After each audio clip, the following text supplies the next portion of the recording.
On June 17, 2026, the United States and Iran signed a peace deal electronically. President Trump signed from the G7. President Pezeshkian signed from Tehran. According to Al Jazeera, it is a 14-point memorandum of understanding. It ended a war that ran roughly 110 days, from February 28 to June 17. That much is verified. But the people who negotiated it are not all government officials. Some are private businessmen.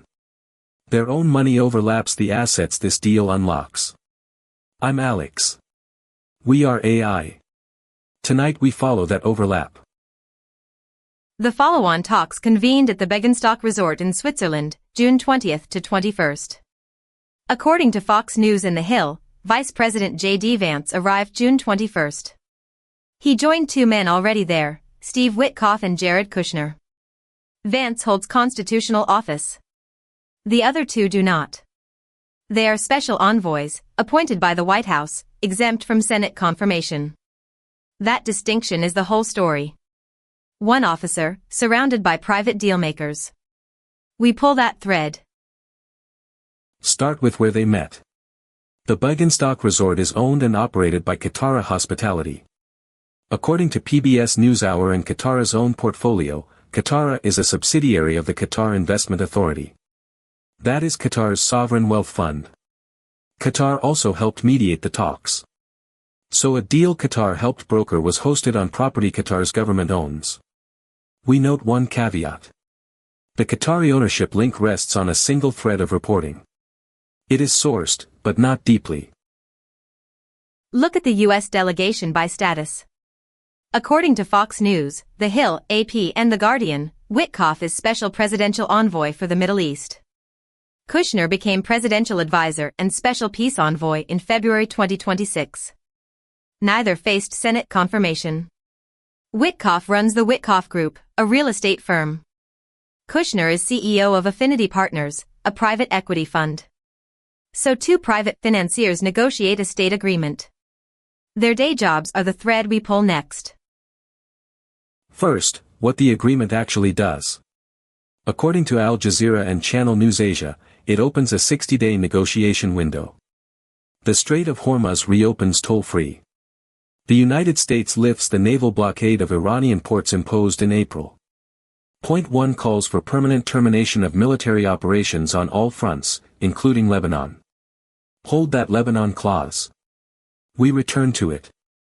Every one of these terms moves money. The question is whose? Follow the frozen assets. There are three separate buckets. Do not conflate them. According to The National, Iran is pushing to unlock $24 billion.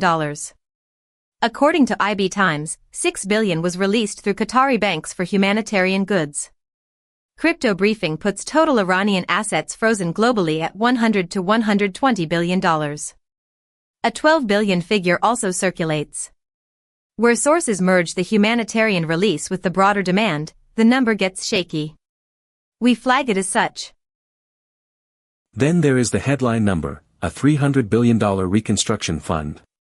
According to Al Jazeera, that fund is written into the memorandum. But read the structure carefully. Reporting describes it as a private investment vehicle, with no U.S. government money. Trump publicly denies any $300 billion payment. The committed companies reportedly span the U.S., Gulf, Asia, Africa and South America. Their names are not public. So the pool is real and in the document. Who fills it is not verified. Now the overlap. Jared Kushner runs Affinity Partners. According to the New York Times and Newsweek, Affinity took $2 billion from Saudi Arabia's public investment fund. That closed in June 2021, first reported in April 2022. The Senate Finance Committee opened a conflict of interest probe. It found Saudi Arabia paid Affinity $87 million in fees by September 2024. That is the same Gulf capital now seated around the Iran talks. The fund and the mediators share a wallet. The Gulf money does not stop at Riyadh. According to the New York Times, the UAE and Qatar each put more than $200 million into Affinity, reported March 2023. According to Newsweek, the UAE's Lunate and the Qatar Investment Authority added a joint $1.5 billion, closed December 2024. Affinity now manages between $5.4 and $6 billion. The Senate puts total foreign sovereign fees at $157 million. Qatar's exact share of that joint sum is not disclosed. Here is the analysis, labeled as analysis. Affinity's anchor capital is Saudi, Emirati, and Qatari sovereign money. Those are the same states facilitating the talks. Qatar, through Qatara, owns the venue. The negotiators' private fund and the deal's mediators draw from one source. According to House Oversight, Representative Jamie Raskin opened a probe into Kushner's business dealings in April 2026. What is proven is the money. A direct quid pro quo is alleged, not documented. Steve Witkoff has his own Qatari thread. According to The Real Deal, the Qatar Investment Authority bought the Park Lane Hotel in New York for $623 million in August 2023. The seller was a group co-owned by the Witkoff Group. The deal resolved outstanding debts. Financing included $400 million in debt managed by Apollo Global Management. So before he mediated, Witkoff's firm had already done large business with Qatar's sovereign fund. And during the mediation, the family kept asking. According to the Times of Israel, Alex Witkoff, the envoy's son and CEO of the Witkoff Group, pitched the Qatar Investment Authority on a $4 billion real estate credit fund. That was September 2025, while his father was mediating a ceasefire. Qatar confirmed the solicitation. Qatar declined. Zero was invested. So there is no completed transaction here. There is a documented ask, at the exact moment of leverage. A third name defends the deal in public, David Sacks. According to TechCrunch and Wikipedia, Sacks served as the White House AI and crypto czar. He was a special government employee for about 130 days, ending March 26, 2026. For ethics compliance, he divested more than $200 million in digital assets. That included Bitcoin, Ethereum, Solana, and stakes in Coinbase and Robinhood. So far, that is clean. The conflict is in what he kept. Sacks retained equity in hundreds of AI companies. According to the New York Times, that includes SpaceX, Palantir, and Uber. His firm, Craft Ventures, joined an energy-permitting startups funding round in October 2025. Here is the inferred conflict, and we label it inferred. Sacks champions cheap, abundant energy to power AI data centers.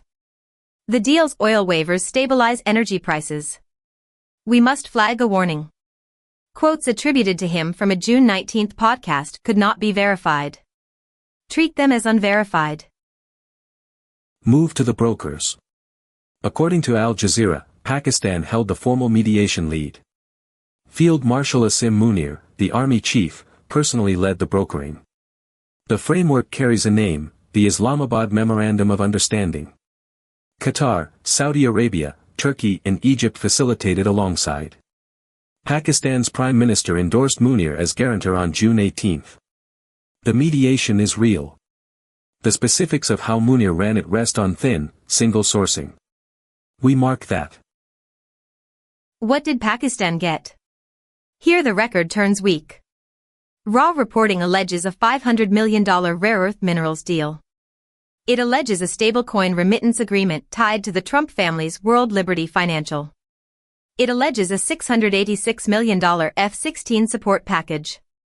We state these as allegations from weak outlets, not as fact. No filing, audit, or government statement documents any payment to Munir or Pakistan for brokering. The quid pro quo is unverified. Who profits if the sanctions lift? Start with the oil sector. Iran's oil minister, Mohsen Paknejad, calls it the deal's early test. According to the U.S. Treasury, Paknejad was sanctioned in March 2025 for facilitating oil-funded military revenue. The National Iranian Oil Company holds the fields and terminals. The Revolutionary Guard's engineering arm, Qadim al-Anbiya, runs a commercial empire. Each gains directly when the blockade ends. Those beneficiaries are documented. Their contract shares are not. The dollar figures around that oil are softer. Iran International reports more than $60 billion a year in restorable oil revenue. That is a single source, uncorroborated. We say so. Historical foreign deals exist on paper, like a Gazprom memorandum with Iran's oil company. A reported February 2026 Russian package of 7 fields is shaky, drawn from state outlets. The pattern is clear. The precise winners and amounts are not yet on the record. Consider the choke point itself. The Strait of Hormuz carries roughly 20 to 25% of global oil trade. The memorandum orders Iran to restore traffic within 30 days. Around the war, crude reportedly peaked above $118 a barrel, then fell. Prediction markets reportedly saw hundreds of millions in oil and peace deal bets. We label all of those market figures shaky. One named conflict stands out. Donald Trump Jr. advises the betting platforms Polymarket and Kalshare, per Democracy Now! Now the cost, while they talked. A ceasefire was set to begin June 19 at 4 p.m. According to Middle East Eye and Times of Israel, Israeli airstrikes kept killing civilians in Lebanon after that. Reports describe deaths in Somer, in Barish near Tyre, and in the Rashidi camp. The casualty totals are internally inconsistent and sourced largely to one state outlet. The timeline, though, is verified. Israel signed nothing. The U.S. and Israel say Israel is not bound by the memorandum. So who watches the negotiators? On paper, the Office of Government Ethics, Agency Inspectors General, and Congress. Special envoys file financial disclosures through the State Department's ethics officials.